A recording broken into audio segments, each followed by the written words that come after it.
Hello everyone, welcome to X academy. Algebra पढ़ रहे थे। एलजेब्रा में नेक्स्ट लेक्चर है क्वाड्रेटिक इक्वेशन। क्वाड्रेटिक इक्वेशन का लास्ट लेक्चर अपन ने 3.1 कंप्लीट कर लिया।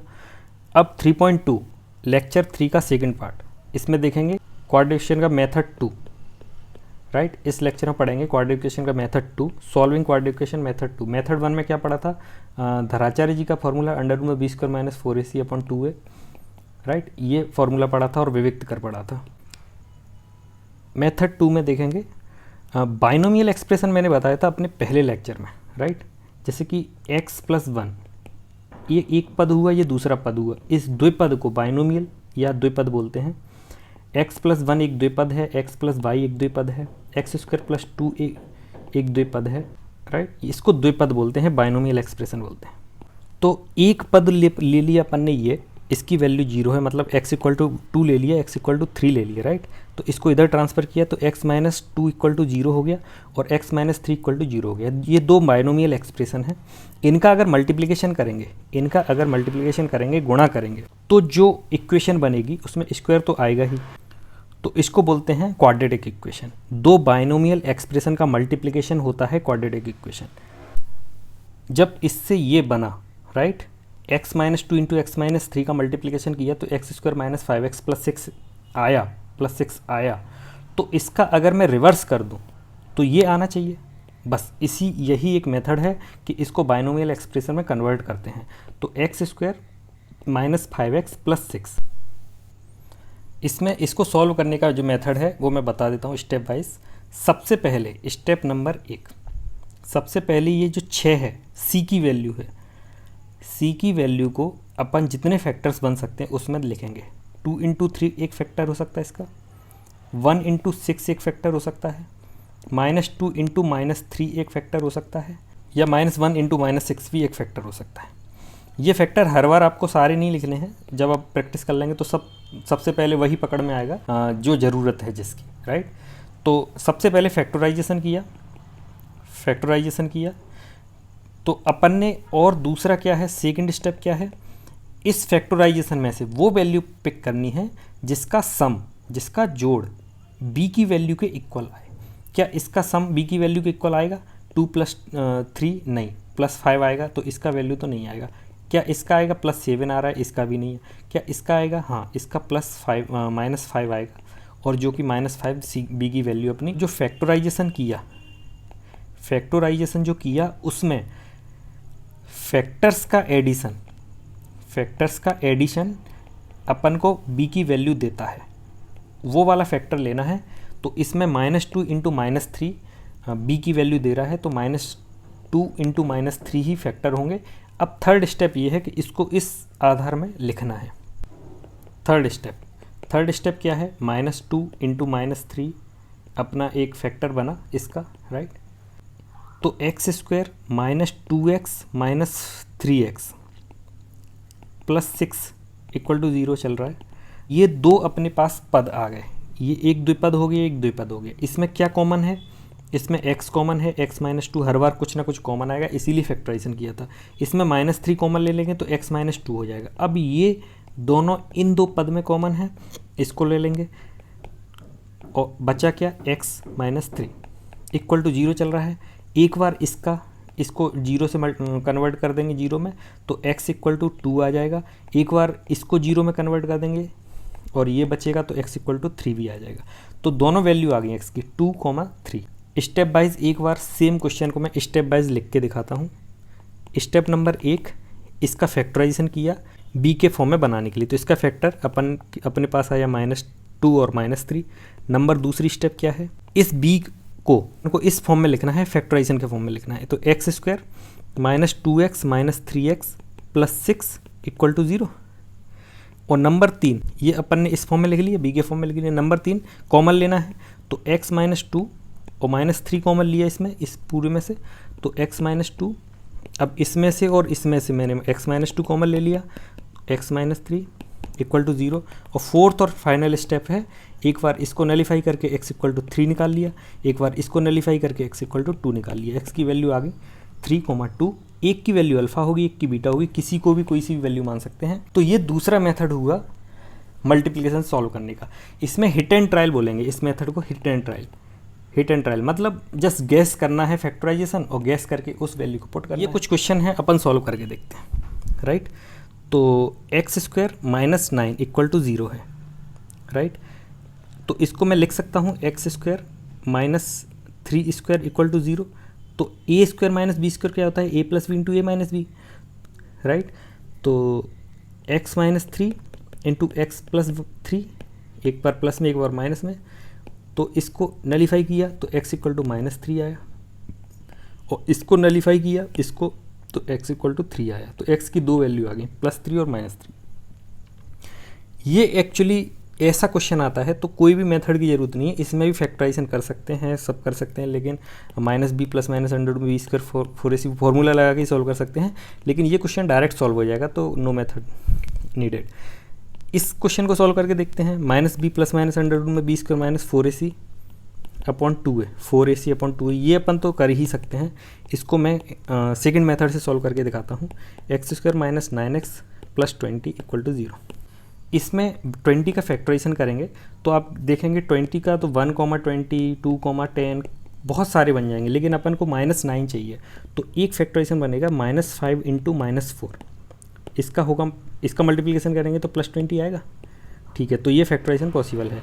इसमें कभी भी ये गलती मत करना कि -5 इंटू 4 कर दिया, क्योंकि इसकी मल्टीप्लिकेशन -20 आ रहा है, लेकिन यहाँ तो +20 है। ये ब्लंडर मिस्टेक हो सकती है सेकंड मेथड में।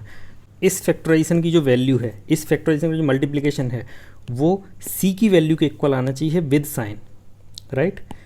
तो 5 इंटू 4 भी +20 होगा, -5 इंटू -4 भी +20 ही होगा, और यहाँ पे +20 ही दिया हुआ है, राइट। लेकिन ये नहीं लेंगे, ये लेंगे, क्यों?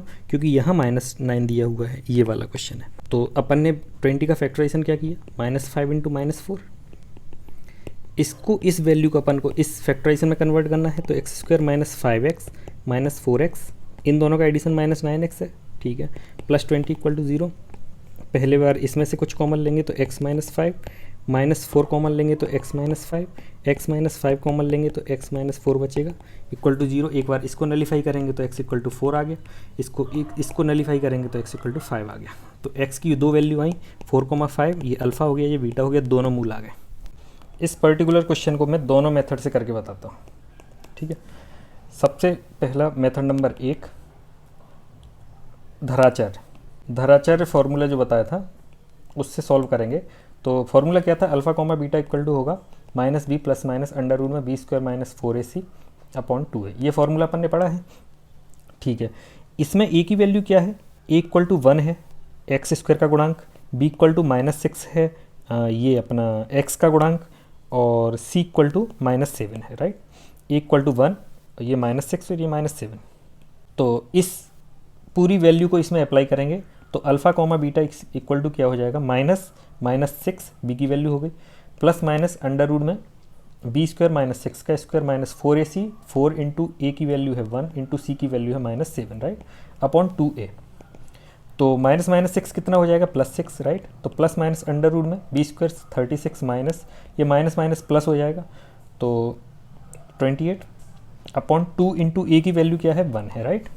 अब 6 प्लस माइनस अंडर रूट में 28 + 32 कितना हुआ, 60, राइट, अपॉन 2।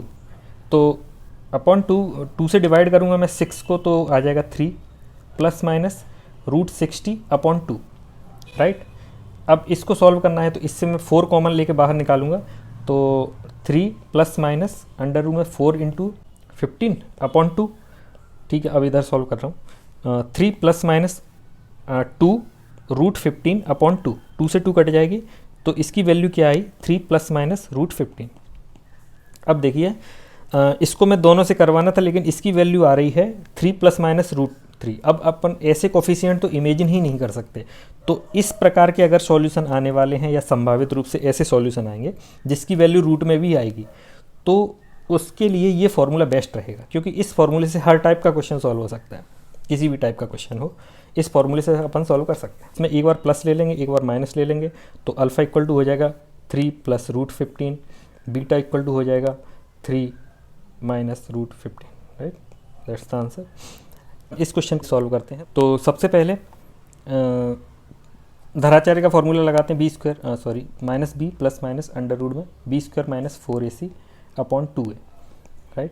जैसे मैंने बताया कि पिछले में जो 3 प्लस रूट 15 आ रहा था, ऐसी वैल्यू अगर आ रही है अपन सॉल्व नहीं कर सकते सेकंड मेथड से, तो इसको चेक करने के लिए अपन सबसे पहले डी निकालें। इससे दो चीज़ें पता चलेंगी। एक तो ये कि क्या इसको अपन इस वाले क्वेश्चन को हम उससे सॉल्व कर सकते हैं क्या सेकंड मेथड से, जो अपना बायनोमियल एक्सप्रेशन में कन्वर्ट करने का x+1 इस फॉर्म में कन्वर्ट करके जो सॉल्व करते थे उससे सॉल्व कर सकते हैं क्या। दूसरी चीज़, क्या इसके रूट काल्पनिक होंगे, वास्तविक होंगे या बराबर होंगे, जैसे भी रूट आते हैं ये भी पता चल जाएगा। तो सबसे पहले अपन चेक करेंगे d की value, d b square minus 4ac upon तो 4 है a की वैल्यू, b की वैल्यू 4 है, c की वैल्यू -15 है, राइट।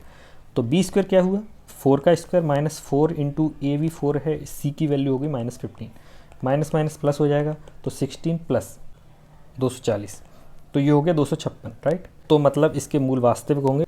अब फॉर्मूला क्या था, alpha comma beta equal to minus b plus minus under root में b square minus 4ac upon 2a, ये अपन ने निकाल लिया 256, तो minus b plus minus root 256 upon 2 into a की वैल्यू है 4। तो यहाँ पे माइनस बी की वैल्यू क्या थी, 4 minus 4 plus minus under root में 256 की वैल्यू ही लिख देते हैं। तो 256 की वैल्यू कितनी होगी, 16, राइट, अंडर रूट 256 की, और नीचे है 8।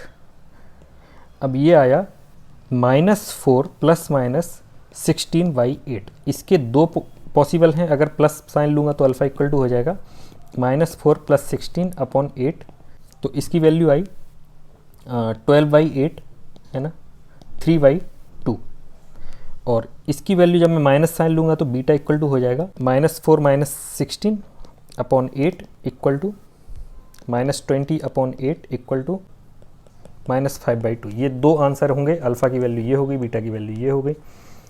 तो ये अपना धराचार्य के फॉर्मूले से अपन ने सॉल्व किया। अब इसका ग्राफिकल रिप्रेजेंटेशन मैं बताता हूँ क्वाड्रेटिक इक्वेशन का। क्वाड्रेटिक इक्वेशन का ग्राफिकल रिप्रेजेंटेशन क्या होता है, तो थोड़ा सा आइडिया होना चाहिए ग्राफिकल रिप्रेजेंटेशन का। जैसे कि ये जो ग्राफ मैंने दिया हुआ है ये एक्स स्क्वायर का है, ठीक है, एक्स स्क्वायर का ग्राफ दिया हुआ है, ये अनलिमिटेड तक है, सर लिमिटेड नहीं है, ऊपर कितना भी ऊपर जा सकता है। यहाँ 0 को टच कर रहा है, मतलब x, और इसका मतलब होता है y equal to x square. अगर मैं x की वैल्यू 0 रखूँगा तो y की वैल्यू 0 आएगी, तो 0,0 यहाँ आएगा। अगर मैं x की वैल्यू 1 रखूँगा तो y की वैल्यू 1 आएगी, तो यहाँ आएगी 1,1। अगर मैं x की वैल्यू 2 रखूँगा तो y की वैल्यू 4 आएगी, क्योंकि 2 का स्क्वायर हो जाएगा, x की जगह 2 रखा है तो y इक्वल टू 4 आ गया, राइट। तो यहाँ पे आप नोटिस करेंगे जब मैंने x की वैल्यू 2 रखी तो y की वैल्यू 4 आ रही है, तो 2,4। ऐसे ये एक्सपोनेंशियली बढ़ता है इस साइड। सिमिलरली कभी भी निगेटिव वैल्यू नहीं आएगी, अगर निगेटिव वैल्यू आती तो ग्राफ यहाँ जाता।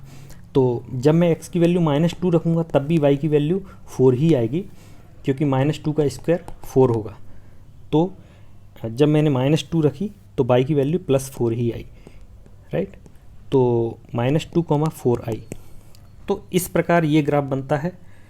इसको मैं ग्राफिकल स्टिमुलस से दिखाता हूँ।